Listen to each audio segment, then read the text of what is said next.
Bonsoir à tous. J'ai un rôle difficile, il paraît que je suis le dernier. Donc j'ai pas intérêt à vous décevoir. Alors permettez-moi d'abord de souligner l'accueil que je reçois au Mexique. Ça doit faire la 4e ou 5e fois que je viens, c'est toujours aussi chaleureux. Alors je ne peux pas m'empêcher, ça a été déjà fait. Je voudrais remercier Enrique et son équipe, José Maria avec le Basque Culinary Center. Je suis très heureux de participer à tous ces débats. Et je voudrais dire que vous avez la chance, vous êtes entouré de filles merveilleuses qui m'ont accompagné tout le temps. Mais ne vous méprenez pas, je suis grand-père, je suis sérieux. J'ai été particulièrement touché par toutes les interventions qu'il y a eu aujourd'hui, entre autres Fernanda, tout à l'heure Ezequiel, Ricardo, Amado, même si Gaston a dit qu'il ne fallait pas trop s'appuyer sur le... Enfin, qu'on pouvait s'appuyer sur le politique et que, bon, c'était Ricardo qui a dit qu'on ne pouvait pas trop y croire. Bon, je crois qu'il faut arriver à faire un mix entre les deux. Et je crois que cette réconciliation avec la biodiversité, elle passera par une conscience collective, par l'éducation, l'enseignement et l'école. Et j'en suis plus que persuadé. Alors j'ai découvert il y a peu de temps que Sacha m'avait mis un thème sur mon intervention que je l'ai découvert en arrivant. C'était paysage intérieur. Alors ça m'a fait beaucoup réfléchir. Et je me suis permis de sortir un texte que j'avais écrit sur mon approche de la cueillette du jardin. J'ai la chance d'avoir un jardin à 15 km du restaurant. C'est un jardin du monde, parce qu'à mon épouse, on est très routard, sac à dos, on a fait du nord, enfin de l'est à l'ouest. On y retrouve du Vietnam, l'Outiania, le Roram, l'Ora Santa d'ici, le Papalo, du Japon, le Sancho, de la Chine, le Sichuan. Enfin, en quelque chose, on a à peu près 120 variétés du monde. Et chaque matin, on a une équipe de cuisiniers qui vient faire la cueillette et je suis le premier. Et c'est un peu ce que je compte là. L'assiette nous parle du paysage. Mais quel paysage, quelle cueillette. Appréhender une cueillette se nourrit au fil du temps. Quand l'apprentissage de cuisiner est acquis, vient le temps où l'homme de cuisine a le souci de glorifier le produit, le fruit d'une cueillette. Comme je vous disais, ma cueillette commence tôt, pour saisir toutes les subtilités de l'offre de la nature. À cette heure-là, tout juste si dans la pénombre, Dame Nature se laisse compter. Toutes présences lumineuses sont absentes. Le silence règne. Mais déjà dans mon subconscient, au premier réveil de la nature, mes sens de nez et de langue sont en alerte. Mes mains interrogent les folioles par un effleurement. Mon oreille aux aguets saisit la consistance. Tout m'interroge. Les premières brumes, la vivacité de l'air, la rosée de l'aube, le souffle du vent. Les yeux se meuvent partout et nulle part, à la recherche du lieu qui va engendrer la mise en cuisine. Autant d'éléments qui d'emblée vont me donner le ton des sens, le goût de ce jour. Aujourd'hui, le vert tendre des prairies alentour m'oriente naturellement vers les oseilles toutes jeunes, la vierge, la rubra, la sanguine et bien d'autres, toutes délicates, délaissant les plus imposantes comme pour une ultime préparation. Je les ramasse tendrement pour égayer le dernier cuisseau de chevreau de ce printemps, réservant la grosse oseille laitue pour une autre histoire. Hier, il faisait froid. Le limbe des valérianes avait fixé en bordure le givre du matin comme une guirlande lumineuse, comme des perles étincelantes. Que ce soit la plus ancienne, l'affût, l'officinale ou la grecque, elles étaient à leur optimum en cette sortie d'hiver. Amertume mesurée, pointron faux, pour un accompagnement des derniers topinambours que l'hibernation a adoucis. contrebalancement du meilleur effet. Demain, les chaleurs matinales des meilleurs jours de l'année diffuseront des parfums. La danse des abeilles qui voletteront des fleurs colorées aux plantes à sucre, en passant par les herbes odorantes d'ici et de retour de voyage, sont là pour en témoigner. L'expression de la cuisine se voudra alors plus joyeuse, gaie, voire même pinsonnante. Je conçois ma cueillette comme un travail d'orfèvre. Après la période d'observation, suivie du temps du discernement, je prends le temps de ciseler à façon tout ce monde végétal. Donc l'offre change au jour le jour. L'histoire se réécrit quotidiennement. C'est bien là le charme de cette cuisine, biodiversité, que je veux vivante de la cueillette à l'assiette. Alors, merci. Alors, je crois qu'il y a beaucoup de choses qui ont été dites sur la biodiversité. Je ne vais pas revenir là-dessus parce qu'il y a des personnes plus compétentes qui l'ont abordé. Moi, je voudrais vous parler du rôle de cuisinier. Le rôle, les intermèdes qu'on doit être avec ces hommes qui cultivent la terre. Et je vais prendre le terme bio. Alors tout à l'heure, Christiane l'a pris en parlant du terme étymologique de vie. Moi, j'ai envie de parler d'une cuisine vivante. Voilà. Alors, on pourrait dire bio-food pour être dans l'air du temps, je ne sais pas. C'est de ce rapport du vivant, du respect vis-à-vis de la nature, de cette cuisine vivante que je vais évoquer. Et je vais vous illustrer mes sentiments par rapport à ça d'une phrase de Lamartine. C'est un poète assez connu chez nous qui dit « La nature est là, qui t'invite et qui t'aime ». Alors pour moi, c'était l'histoire d'un couple. C'est un pacte. Tu me donnes, je te donne. Réciproquement, je te respecte, tu me respectes. Alors pour la petite cause, je lui ai promis fidélité il y a déjà plus de 50 ans.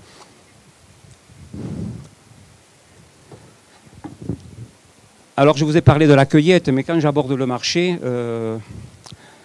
j'essaye de m'identifier au produit. Bon, je suis peut-être un peu fou, mais j'essaye de le comprendre, d'avoir un rapport mano à mano.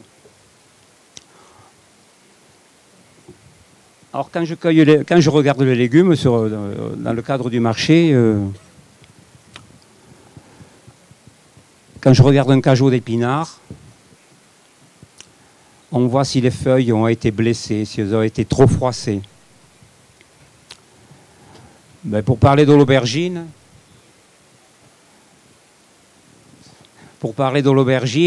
c'est là le pendule qui est assez rang, où tu vois qu'elle est toute fraîche, qu'elle est agréable.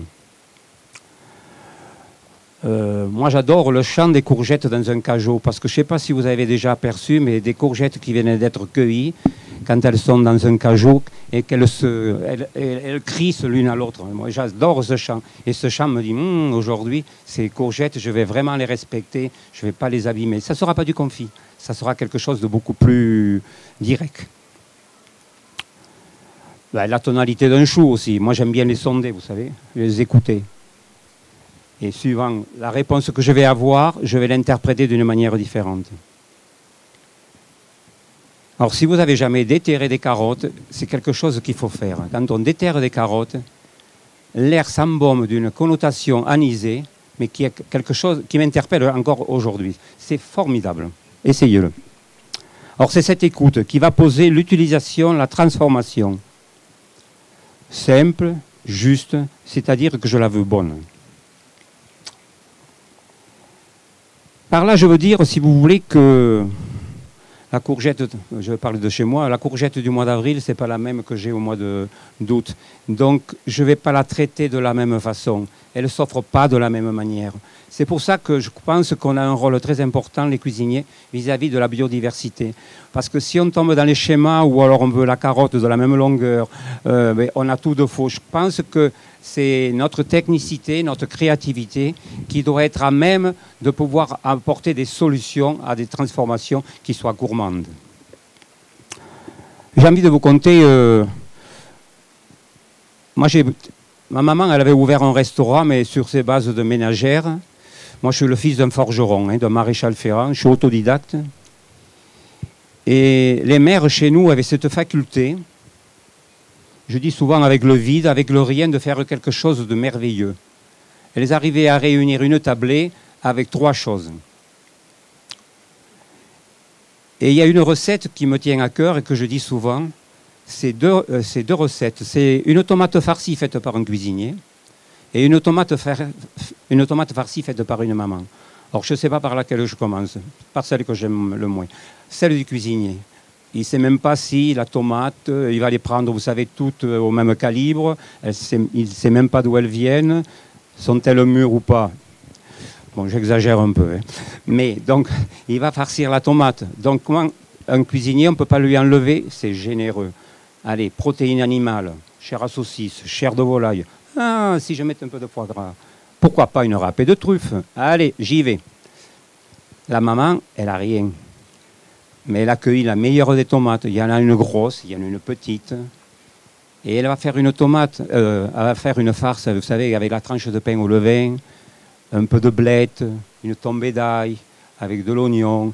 Ah, le reste du pot-au-feu, vous savez, celui que dans d'autres circonstances on aurait pu jeter dans d'autres cadres. Elle l'a gardé, ou la crosse de jambon. Et avec ça, elle va faire une farce très soyeuse. On a 2 tomates. On les rentre dans le four. Il y en a une, celle du cuisinier. Elle est tellement chargée en protéines animales, 10 minutes, elle n'est pas cuite, 20 minutes, il faudra 45 minutes. Qu'est-ce qui va rester? Il va rester, vous savez, cette boule-là qui n'est même pas cuite, et la tomate est complètement délitée. Celle de maman, tu la rentres, 10 minutes, elle est prête. Elle est là, elle est soyeuse, la force est soyeuse, elle est illuminée, elle est irradiée, elle est fraîche, elle est belle, elle est toute rouge. Voilà, pour moi, c'est ça la véritable cuisine.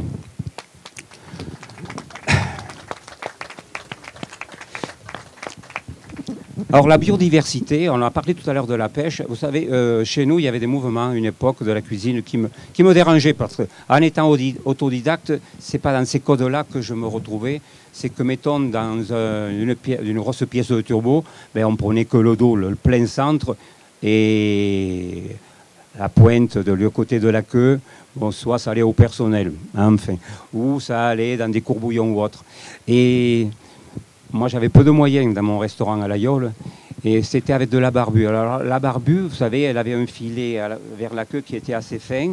Je le dédoublais, je prenais les ébardes que normalement on jette, on ne devrait pas les jeter, parce que c'est gélatineux. Je faisais une farce avec du pain et tout, donc j'arrivais à la mettre en chair, et j'arrivais à faire quelque chose de vraiment gourmand. C'était certainement meilleur que le plein tronçon.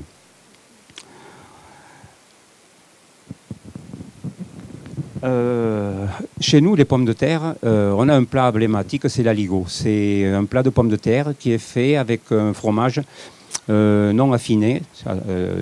C'est de la tome issu du fromage de La Yole. Et on aime bien garder les pommes de terre de l'hiver parce que la transformation de l'amidon leur a amené un aspect sucré. Et c'est quelque chose qui amène une certaine, je sais pas, une gourmandise à cet aligot. On préfère celui-ci que celui de la cueillette des pommes de terre toutes fraîches. J'ai pris plein de notes, mais je m'égare tout le temps.